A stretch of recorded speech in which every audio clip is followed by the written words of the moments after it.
And welcome to Steppin' Out with Betty. And here she is, Miss Betty Lee.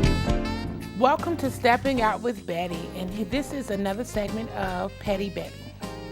And this is our weird news segment, CLT Blotter. This is titled Show and Tell. A young boy's dream of working construction were dashed at Newell Elementary School last week after he was admonished for bringing his dad's tools in to share with the class.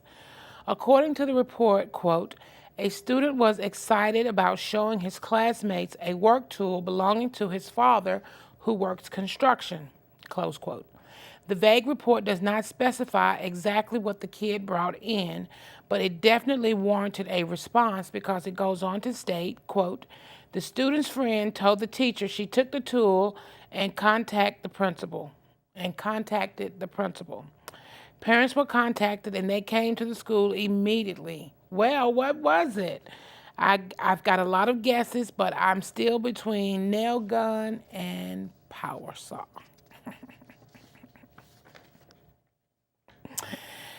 All right, and this is a gimme the cheese. Police responded to a theft call at Chuck E. Cheese on Pineville Matthews Road. Because the victims clearly can't come to them, staff told police that the suspect stole $20 from a tip jar that was meant for a, quote, cast member.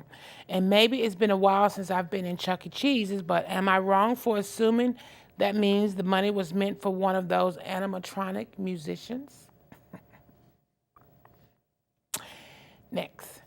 Do they fire? Staff at Wolfman Pizza on Park Road in South Charlotte called police last week after someone tried to pass an obvious counterfeit bill and thought they'd get a pizza for it. Officers reported that the fake $20 bill had the word, quote, replica written in all caps clearly in the corner, so the suspects were only able to order waters. They didn't even read it. Dumb criminals. Okay, this is titled, Who Gets What? A 28-year-old man filed a police report last week after someone broke into his South Charlotte home and made off with some important documents that the suspect must not have use for. The man told police that the thief made off with $2,000 worth of jewelry, his passport, and his living will. Look on the bright side. You don't have any jewelry for your family to fight over anymore. All these stories are pulled from police reports at CMPD headquarters. Suspects are innocent until proven guilty. And I think we can do one more. And this is called a guessing game. Two men got in an altercation at a gas station in East Charlotte last week after a would-be thief claimed to be confused about where he was supposed to be pumping. According to the report, a 34-year-old man had already paid for his gas at a BP on Cambridge Commons Parkway, and as he approached his pump, he saw a 20-year-old man pumping gas into a gas can. The 34-year-old victim immediately assaulted the thief for stealing gas that was supposed to go into his work van, but once everything was settled, the thief explained that it was just a case of mistaken truck identity. The thief told police that there were 4 white work vans parked at the pumps at the time of the incident, and he simply walked up to the one that he thought belonged to his company and began using the pump. In the end, both men suffered only minor injuries, although the younger man was treated and released by medics, while the older man refused any treatment at all. Don't touch my gas.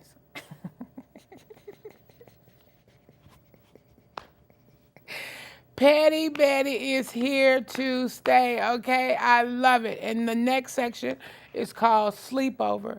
A 24-year-old man and his 23-year-old buddy filed a police report recently after having one hell of a night in Plaza Midwood and not remembering what they did.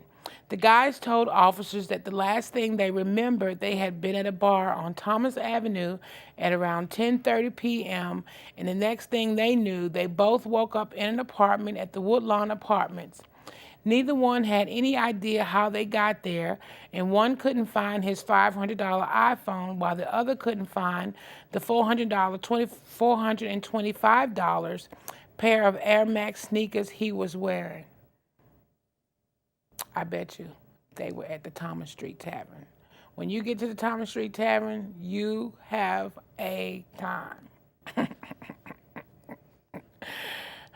Sleep over, sleep on it. And we're going to do 2 more, and then we're going to take a break. This one's titled In the Bag. A suspect attempted the luxury handbag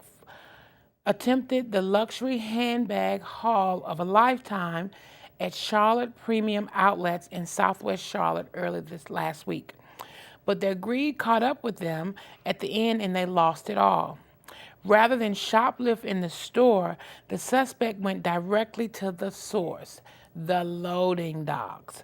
The suspect first grabbed the UPS package containing 8 Michael Kors bags worth $420. But that take wasn't enough, so they went after a second package containing 12 bags worth $358 each. Something must have spooked them at this point, because the report states that the suspect got away, but all $7,600 worth of merchandise was recovered. They dropped the loot. Don't drop the bag, Chi-Chi. Don't drop the bag. Don't drop the bag. Don't drop the bag. Okay, fire sale.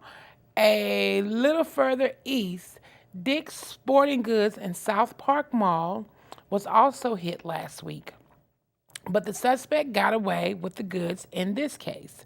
According to the report, the suspect entered the store and picked out a selection of athletic apparel, then left the store without payment.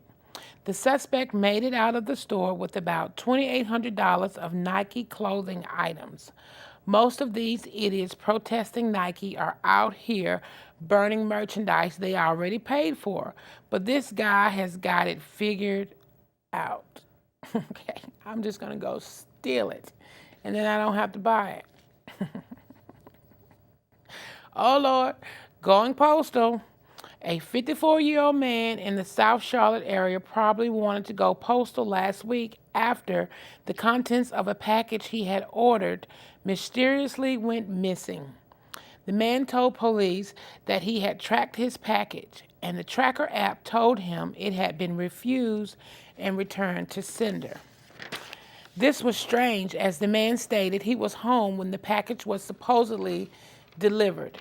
He contacted UPS and told them to redeliver the package so he could accept it, which they did, and he did. But that was still no good, because the package they delivered was empty. Someone had written, quote, refused, and returned to sender on the package with a Sharpie after apparently opening it from the bottom, removing the contents, and sealing it back with tape. So what were the contents of this package that someone went to such lengths to steal? The victim said he had ordered $500 worth of bumper ball bearings for a 1963 Lincoln Continental convertible. He was hot. He wanted his stuff. But crooks are stealing. They're getting right crafty. All right. Okay. Final one. Out of the blue, earlier this year, we reported an alarming uptick in paintball attacks, both on people and property. And while it seems that trend has calmed, the war isn't quite over. One woman in the Shannon Park neighborhood in East Charlotte got an unexpected exterior paint job at her home last week after an unknown suspect unleashed a barrage of blue paint from a paintball gun. The paintballs covered the window of her home, doing about $20 worth of damage, but money is not the issue as long as the message was sent. But we're not sure what the message was. I'm sure it cost police officers $20 to come out there. This is a waste of taxpayer money, people. I mean, she was pissed. She called the police. $20. Petty Betty. I'm not the only one. Okay. Hardcore parkour. No one likes a ding to their car, but that was parked in a Food Lion parking lot in Charlotte got much more than a scratch last week after someone used it as their own personal playground. A 48-year-old woman reported parking her car in the lot near East W.T. Harris Boulevard while at work, only to find that some unknown suspect has jumped on her truck, ran across the top of the roof and onto the hood before seemingly disappearing, leaving just the footprints of an extreme walker. Police said the damage will cost about $300 to fix, and the case is pending for further investigation. But we're sure they're not going to catch a suspect as mousy as this one. Petty Betty, thanks so much for tuning in. We'll be right back after the break.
Get it.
Queen City, I'm Betty Leak, your host of Stepping Out with Betty.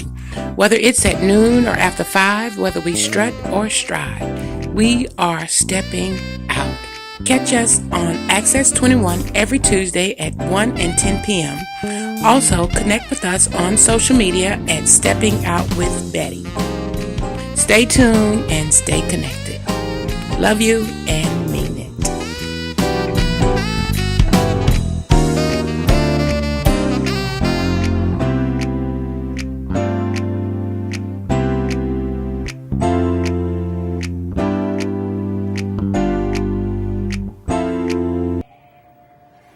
Welcome back to Stepping Out with Betty. And today we are making macaroni and cheese bites. And you make macaroni and cheese bites the same way that you make macaroni and cheese, except that you will be using a mini muffin tray. And so you prepare your macaroni the same way you do a cup of water, noodles, butter, eggs. And the trick this time is you're going to mix it with flour and add flour and cream cheese. And I have a recipe where I'm showing you how you mixing that, and it needs to be creamy and a certain consistency. And so macaroni and cheese bites will be a great appetizer. If you don't want to serve the full macaroni and cheese dish, and let's say, for instance, that you're a diabetic and you're only allowed to eat a certain portion, this will be a great idea for you to have macaroni and cheese bites, and you only get so many calories per bite. And they are absolutely yummy. And again, you add shredded cheese, cream cheese, milk, flour. And so I think you'll enjoy that recipe as well.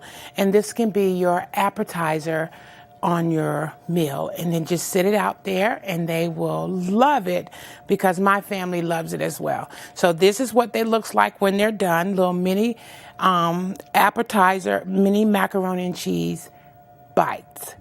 Yes. So we'll be right back after the break. Thanks so much for stepping out with Betty, and I hope you are enjoying these recipes.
Bless him, bless him.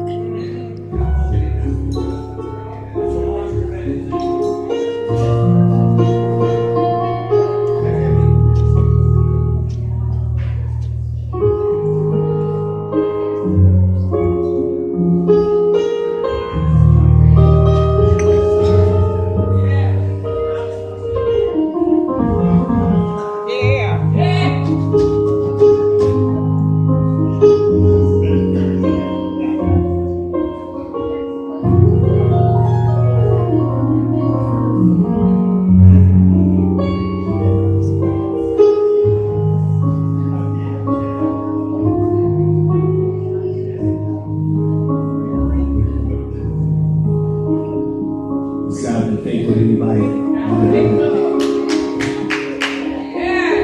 He's been faithful to you. You just sing this over.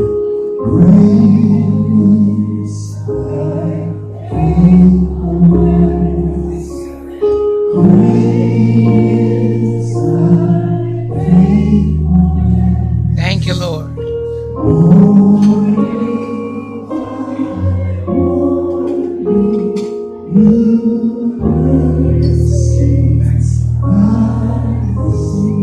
Bless his name. Bless him.